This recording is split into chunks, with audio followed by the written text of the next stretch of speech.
अंतर्राष्ट्रीय वैदिक विज्ञान केंद्र नैमिषारण्य में उत्तर प्रदेश सरकार की एक महत्वाकांक्षी योजना है। आज मेरा सौभाग्य है, मैं निरामय योग ग्राम में आया हूँ। पूज्य स्वामी योग श्री स्वामी रामदेव जी हमारे साथ में हैं। मैं इस संस्थान को लेकर के आपके सुझाव और जो विषय चले हमारे 2 दिन के वर्कशॉप में वेलनेस, आयुष, औषधि को लेकर के मैं पूज्य स्वामी जी से निवेदन करूँगा इस दिशा में अपने मार्गदर्शन और सुझाव हमें। अंतर्राष्ट्रीय वैदिक विज्ञान अनुसंधान केंद्र एक बहुत श्रेष्ठ अनुष्ठान है, बहुत अच्छी सोच है। जो ज्ञान, विज्ञान, प्रज्ञान, अनुसंधान, आविष्कार हमारे पूर्वजों ने किए, उनको केंद्र में रख करके एक बहुत बड़ा प्रतिष्ठान प्रारंभ कर। अब इसमें मैं तो ऐसा सोच रहा हूँ और ऐसा विश्व के कुछ विश्वविद्यालय प्रारंभ भी कर चुके हैं कि अब पढ़ाई वो एकेडमिक्स के ऊपर आधारित 12वीं तक तो ठीक है।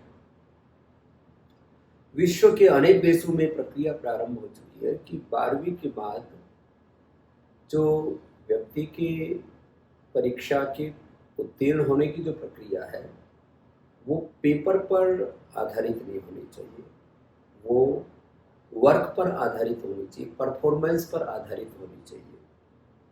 तो जो भी आप इसमें, चाहे मैं एग्जांपल के तौर पर वेलनेस का एक उदाहरण देता हूँ कि आप किसी को मान लीजिए कि बैचलर ऑफ नेचुरोपैथी BNYS, जो bachelor of naturopathy yogic sciences की उपाधि देते हैं, तो आप उसको बुक्स पढ़ा देते हैं तो थोड़ा बहुत तो नॉलेज होना ही चाहिए, फिजियोलॉजी, एनाटॉमी का, फिजिक्स, केमिस्ट्री, बायोलॉजी का, उसको शरीर क्रिया विज्ञान का बोध होना चाहिए। लेकिन यदि उसको शिरोधारा, अक्षितर्पण, कर्णपूर्ण, नस्य और कंडूस, अभ्यंग, सैकड़ों तरह की अभ्यंग होती है, अभ्यंग के साथ मर्म चिकित्सा, कायरोप्रैक्टिक, उसी के अंदर पूरा नाड़ी विज्ञान अभ्यंग में समाहित है। बस्ती में सैकड़ों प्रकार की बस्ती होती है, प्रवात मोक्षण, रक्त मोक्षण, श्रृंगी चिकित्सा जो है, फिर उसी के अंतर्गत पूरा डिग्री दी जाती है कायरोप्रैक्टिक में, पूरा शरीर का बैलेंस, क्योंकि फिजिकल बैलेंस के साथ में व्यक्ति का मेंटल बैलेंस बिगड़ता है, मेंटल बैलेंस बिगड़ने से फिजिकल बैलेंस बिगड़ता है। तो उसको आप केवल किताब से नहीं पढ़ सकते।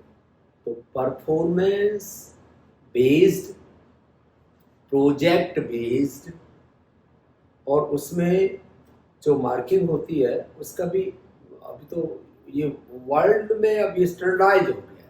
ऐसा कोई मैं नया सुझाव नहीं दे रहा हूँ, लेकिन भारत में अभी तक नहीं, कि भारत में BA की डिग्री परफॉर्मेंस पर, प्रोजेक्ट पर, एग्जीक्यूशन पर आधारित उसको मार्किंग सिस्टम। तो व्यक्ति को प्रोजेक्ट दिया जाए कि आप ये चीज़ें, जैसे वेलनेस में आपने ये चीज़ें सीख ली और उसको आपने 100% परफेक्शन के साथ किया, तो आपको जो है इतने आपके एकेडमिक मार्क्स होंगे परफॉर्मेंस के आधार पर। आपने कुछ क्वेश्चन किया और आपने लिख दिया, तो यदि पूरा अभी इसको 100% परफॉर्मेंस पर आधारित हो तो एक बहुत सफल चिकित्सक बन सकता है। यदि प्रारंभ में इसको 50-50 भी कर दिया जाए तो बहुत बड़ी बात हो सकती है। हमने अपने यहाँ पर भी प्रारंभ किया है कि हम अपने बच्चों को एक तरफ शास्त्र भी करवाते हैं, दूसरी तरफ प्रैक्टिकल भी कराते हैं, तीसरी तरफ उसको साइंस भी पढ़ाते हैं, मैंने मॉडर्न साइंस, हमारे चरक धन्वंतरी आदि के पाठ योग प्रदीपिका, घिरण संहिता, ये सब भी पढ़ाते हैं। और साथ में ये सारा जितनी भी थेरापियाँ हैं उनका प्रैक्टिकल नॉलेज भी साथ में करवाते हैं। फिर साथ में उसको योग भी आना चाहिए। तो ऐसा व्यवहारिक अनुभूति के आधार पर, परफॉर्मेंस के आधार पर, प्रोजेक्ट के आधार पर, एग्जीक्यूशन के आधार पर आप मार्किंग करेंगे तो कम से कम मैं वेलनेस के बारे में कह सकता हूँ कि एक नई क्रांति हो जाएगी स्वास्थ्य के क्षेत्र में।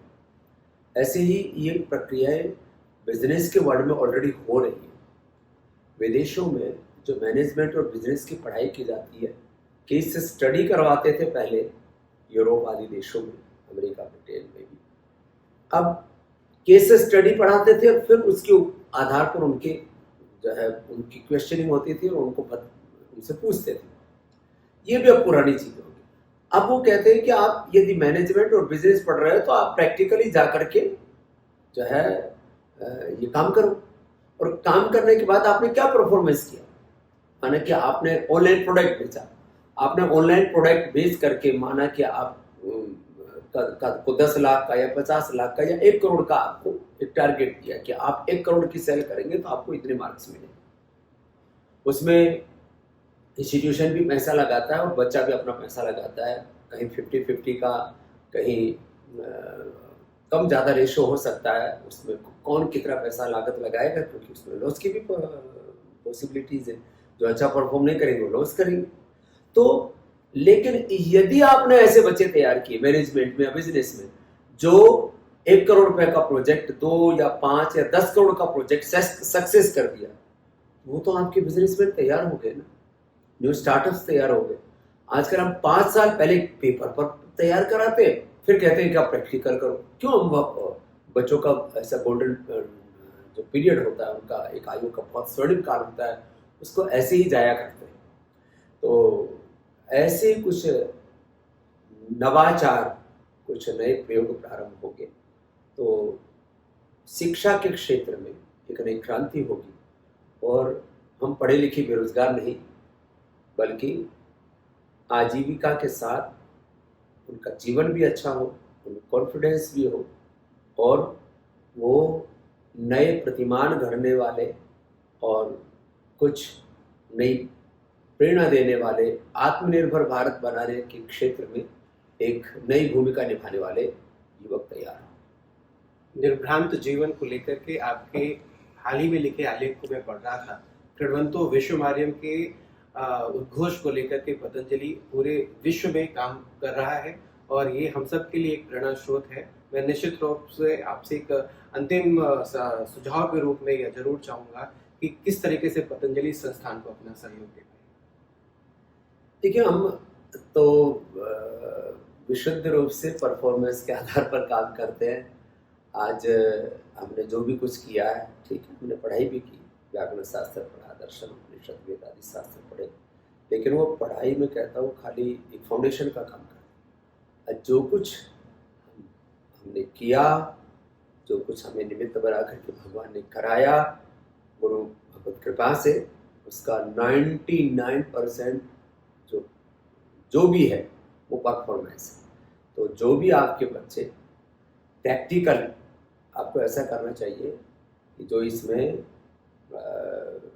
हेल्थ में या वेलनेस में जो ट्रेनिंग लेना चाहते हैं बच्चे, उनका 1 साल का कोर्स है, तो उसको कम से कम 2 या 3 संस्थानों में, मान लीजिए कि आप 3 संस्थानों में उसको ट्रेनिंग दिलाना चाहते हैं, एक साउथ के किसी वेलनेस सेंटर में, एक पतंजलि में, और एक कहीं और किसी दूसरे देश में अथवा भारत में ही, तो क्वार्टरली 3-3 महीने का अथवा 2 संस्थानों में देना है, तो 6-6 महीने का उसको प्रैक्टिकल एक्सपीरियंस उसको देना चाहिए बच्चे को। तो जो भी ऐसी प्रैक्टिकल ट्रेनिंग्स होंगी उसको हम प्रोवाइड करेंगे। व्यस्ततम समय में आपने हमें समय दिया, बहुत बहुत